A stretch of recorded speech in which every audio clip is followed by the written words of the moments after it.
Hey everyone, how are you doing? I want to make a fun video today because I'm still in the midst of reading Ducks Newburyport, and this is how far I am. This is my progress so far. I'm really enjoying it, but while I'm still reading this, I just thought I'd do a fun video and catch up on some more Booktag videos because there's a number I've been wanting to do, and so I'm doing Mel's original Booktag today called Choose the Year, which is a really fun concept. You go into GoodReads and you choose a year and it'll show the 200 most popular books from that year to talk about, and then she has a few questions to go through and just discuss those books. And I think this is going to be really good for me because it'll make me think about and talk about some books that I wouldn't normally talk about because, I pretty much only read newly published fiction, sometimes classic fiction of things that were published like 100 years ago, but not, so much in sort of recent years. And so you can choose any year you want to go back to. And a lot of people have chosen their birth year. I'm not going to do that, not because I'm ashamed of how old I am. Everybody knows how old I am because last year, Sean the Book Maniac very kindly organized a book tag that a number of booktubers did in honor of my 40th birthday, which I was so touched by. It was really moving and lovely to see everybody's responses to that. But the year I'm going to choose is a bit soppy and romantic. It's 1999 because, like I said in a recent video, I've been with my partner for 20 years. So the year that we got together was 1999, and I'm just a big old soppy romantic at heart, and I was thinking about this the other day because my poor long-suffering boyfriend, you have to imagine what it's like living with me, because the other night I woke up at around 3 a.m. I couldn't sleep, so I started to reread some sections of Virginia Woolf's The Waves, which is something I do quite a lot. I mean, I just go back to this novel all the time because I think it's so brilliant, and I always find new things in it, and it really moves me. And so, yeah, I was up at 3 a.m. reading this book, and I got to a section where it was describing Rhoda's extreme introversion compared to Ginny's extreme extroversion, and the way that she describes this, it just got to me, and I just started weeping and crying. And so, imagine what it's like to wake up at 3 a.m. with your partner, just reading this book, reading Virginia Woolf, and weeping, and being like, just get back to sleep. What are you doing? You're ridiculous. And so, yeah, it's I feel for him, but I just can't help my own ridiculousness doing these things. Anyway, so I'm gonna go to 1999, and so I clicked on that year. I'll put a link down below to the GoodReads year of 1999, so you can see all the 200 books that are listed. And I sort of had this feeling looking through just these books in general. I'll put the first 7 up here so you can see that it sort of has the feeling of going into a charity shop and seeing a whole just mismatched group of books, and a lot of them, I have to think, I just sort of feel are a bit trashy, just ones that I would never look at or think about or talk about, but yeah, so it's sort of funny going through them, and then there's a few gems mixed up in there. The second question is to go through and pick out the ones that you've actually read and what you thought about them. And so out of these 200 books, I've only read 5 of them, a big old total of 5, which makes me feel a bit ashamed. But yeah, like I said, it's a whole mixture of books that I would never read. Just not my type of books. It's funny, in the first 7 books, there's a couple by Lemony Snicket, which I never really know, is that actually a real person? I mean, it sounds more like a biscuit to me, a type of cookie that you would eat, a Lemony Snicket. But yeah, but there's also Michael Crichton in there, and and I read, when I was in 8th grade, I read Jurassic Park, and hugely enjoyed it, and I probably would enjoy it still if I went back to it now, but I've have no compulsion to go back and read any more Michael Crichton. But anyway, out of all these 200, the only 5 I've read.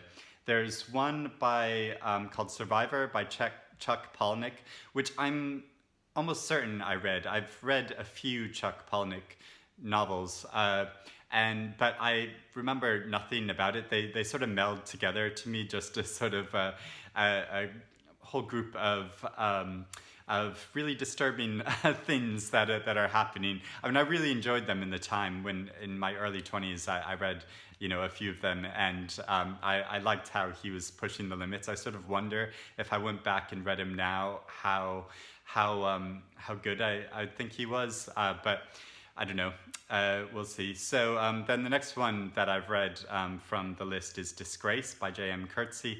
And and I don't remember a huge amount of details about this, but I would be really curious to reread this now, because especially in light of the Me Too movement, because there's a lot in it about sort of sexual misconduct and sexual boundaries and stuff, and how we would respond to that now.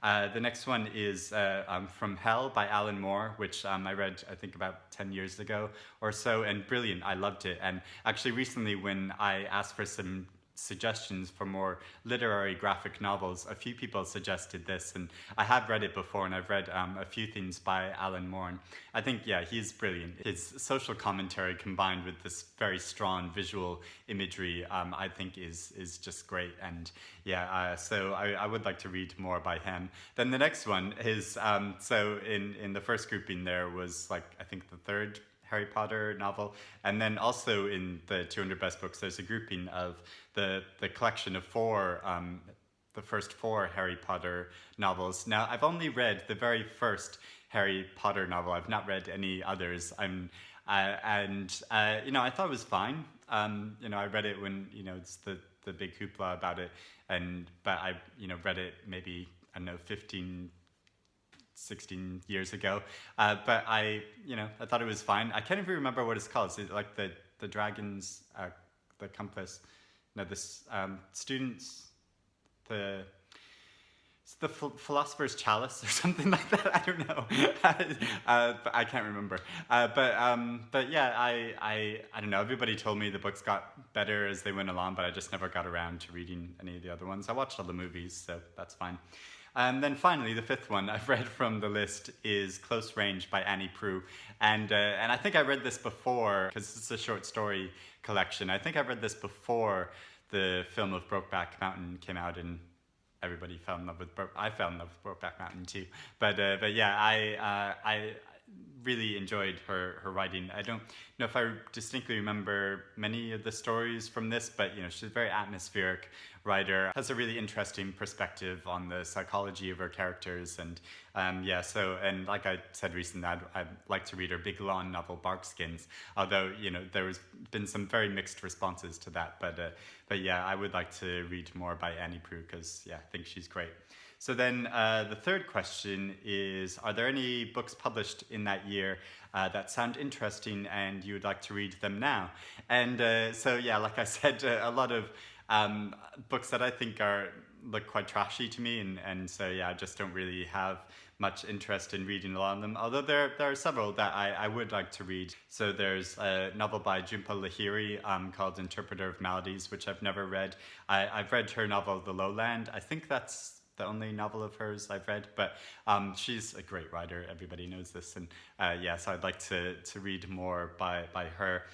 There's another novel by Chuck Palahniuk called Invisible Monsters on the list, and so yeah, like I said, I would be curious to see what I would make of his writing now. And this novel, interestingly, was supposed to be his first published novel, but then it was pulled because the publishers thought it was too violent and the public couldn't take it. But then his novel Fight Club became so massively popular that they decided to bring this novel out afterwards. I think it became his third published book, but yeah, he'd written this before Fight Club, actually, and it has quite interesting subject matter. So it's about a man that contracts HIV and then dies, and so yeah, it's the way he deals with sexuality is quite interesting. Then there's House of Sand and Fog by Andre Dubois III, which I've never read. I've seen the film, which I don't remember all that clearly, but I remember liking. So yeah, I would like to read this, and I've never read anything by him before. There's Sputnik Sweetheart by Haruki Murakami, and I've read a number of Murakami novels and books and short stories, and I do have great affection for him, even though I know he's quite problematic. And but yeah, I would be keen to go back and read some more. There's Confessions of an Ugly Stepsister by Gregory Maguire, and I loved the novel Wicked, and you know, I read it way before the musical came out and was so popular, and I sort of feel like, maybe somebody can correct me if I'm wrong, maybe I'm not getting this right, but I feel like he was the first author that did that sort of reversal thing of giving a sympathetic perspective of a villain, and I'm sure this was done before, but it sort of feels like it started a trend of going back to a lot of our popular stories and then trying to see the perspective of the villain. You know, think about like Circe by Madeline Miller recently, who's commonly known as just like a witch and thought of as a witch, and but then she sympathetically shows her side of the story. And I'm sure this was done before, but I can't really think of any examples of ones that, you know, specifically reference popular cultural, you know, iconic villains that they did this to. I probably won't get around to reading this anytime soon, but yeah, I think it would be fun. There's Motherless Brooklyn by Jonathan Lethem. I've read his novel Fortress of Solitude before that I really enjoyed, so I would like to read more by him, and I think I do have a copy of Motherless Brooklyn on my bookshelves, so yeah, I should get to that. Ghostwritten by David Mitchell, his very first novel, which I've never read. I've read most of David Mitchell's books. I feel like his most recent novels I haven't been as interested in, but yeah, I would like to read more. Well, yeah, I would like to see his very first novel, where it all kicked off for David Mitchell. Affinity by Sarah Waters. I really shamefully haven't read Sarah Waters' first two novels. I think this is her second novel. Has really fun subject matter too. I think it's about seances or contacting the dead or something like that. So yeah, I would like to read that because I love her writing. She's amazing. There's Vittorio the Vampire by Anne Rice, and I have to admit, when I was a teenager, I was that dorky sort of kid that was reading a lot of Anne I was going to say Anne Rice novels. Anne Tyler's very different. Yeah, Anne Rice novels, and I was all into the vampire novels. And I did have a short Gothic phase. Just for your amusement, I'll put in here a picture of me as a teenager, in black and white, with long hair that's dyed black and wearing all black clothes, and I'm standing in this field of daffodils against an old stump of a tree, and yeah, so and it looks like I'm wearing a dress, but it is a shirt and trousers. It's just very, very baggy. So yeah, that was a funny sort of phase in my life, but yeah, quickly grew out of that, I think. Then there's God Bless You, Dr. Kevorkian, by Kurt Vonnegut. And I feel like Kurt Vonnegut is a writer that was like very in vogue in like the 80s and 90s, but people don't seem to read him much anymore, or at least talk about him much anymore. And I've read a few Kurt Vonnegut novels, I think, but yeah, another writer that I'd be curious to go back to and read more from. There's The Phantom Menace by Terry Brooks, which I think realistically I would never really read this, but I would be sort of curious because just going back to my dorky teenage phase, I read a lot of fantasy novels by Terry Brooks. I was really into his whole Shannara series, and I know he's still producing novels in that Shannara series. So I would kind of like to go back and read those just to see if, you know, they still have that have a nostalgic pull for me, or still have that thing of really exciting me and getting me into the adventure. But I sort of suspect not. But you know, I think it's always dangerous to go back and read the books we loved as a teenager. But yeah, it would be interesting to see, and also to see if he made anything interesting out of the mess that was the Phantom Menace film, which was awful. Then there's a Colson Whitehead novel. So I've read two of Colson Whitehead's most recent novels. There's this novel, The Institutionalist, which I don't really know anything about, but Colson Whitehead has several novels that he wrote that I'd be interested in going back to. And I was just watching in a video of The Poptimists recently, his booktube channel, and he was mentioning a Colson Whitehead novel about poker, or maybe it's a nonfiction book, just about his trying to get into the World Series of Poker. That's another Colson Whitehead book I'd really like to read. Then question 4 is what what's the most obscure sounding book on this list. And yeah, there's a lot of weird sounding novels. One, I think, called A Fool and His Honey, which is number 6 in the Aurora Tea Garden Mysteries. And I had quite a lot of fun reading through some of the synopsis of some of the books on this list of 200 books, because they just sound so ridiculous. And this one sounded particularly ridiculous. So the synopsis is, Rose's life finally seems to have settled into a comfortable pattern. Her marriage to Martin is going well. She's back at work at the Lawrencetown Library. She's a part-time librarian, but a part-time sleuth. And she hasn't found a dead body in quite a while. You know, that's good. She can just get back to stocking the bookshelves in the library and not finding dead bodies around. But then one afternoon, her handyman goes crazy in her front yard. Rory suspects this is a sign of more bad things to come, and she is right. Don't you hate it when your handyman just goes crazy in your front lawn? And soon, Martin's niece, Regina, shows up with a baby that no one knew that she had. Then she disappears, leaving behind the child and a murdered husband. To find her, Ro and Martin retrace her steps from sunny Georgia back to snowy Idaho, where they will uncover dark family secrets at their own peril. And I just wonder, when they go off to solve this mystery, what happens to the baby that was left behind? Is the crazy handyman taking care of this baby, or while they're trying to solve this mystery of what happened to the murdered husband? Yeah, I just wonder. Anyway, yeah, that's really ridiculous. Anyway, question 5 is the strangest book cover you see on the list, and yeah, another one which I don't know what's going on with this. It's called Fruits Basket. Fruits plural basket, volume 2 by Natsuki Takaya.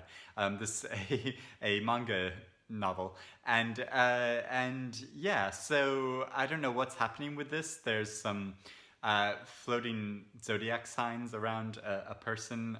So the synopsis for this is a family with an ancient curse, and the girl who will change their lives forever.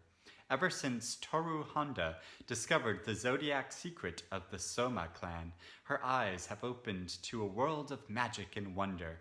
But with a great secret comes great responsibility. When her best friends Hana-chan and Yo-chan come to Sona's home for a sleepover, Toru has her work cut out for her, keeping the cat in the bag and the dog on a leash. And so I have no idea what happens in this novel. I sort of hope that these zodiac signs come to life and start attacking her friends during this sleepover. I'm sort of picturing this. I mean, maybe it's sort of like The Craft, you know, that movie The Craft, where sort of teenagers meddling with magic. I don't know. If it is like that, I would probably quite enjoy reading it. But yeah, those... So those are all the questions. Just sort of fun look through, yeah, some books that I wouldn't normally sort of look at. But yeah, let me know if you've read any of these books that I was interested in reading but haven't read yet, and if you think I should get to reading them. And yeah, if you'd like to do this tag too, please do. You can just go into GoodReads and select a year that you want to pick and look through the 200 most popular books from that year. You know, according to GoodReads. I don't know how scientific their data is, but yeah, and if you do that, let me know. Want to do this tag, let me know in the comments below, and yeah, that would be fun. So hope your reading is going well. I'm going to continue on reading this now, and get back to reading. So I'll speak to you again soon. Happy reading, everyone. Bye.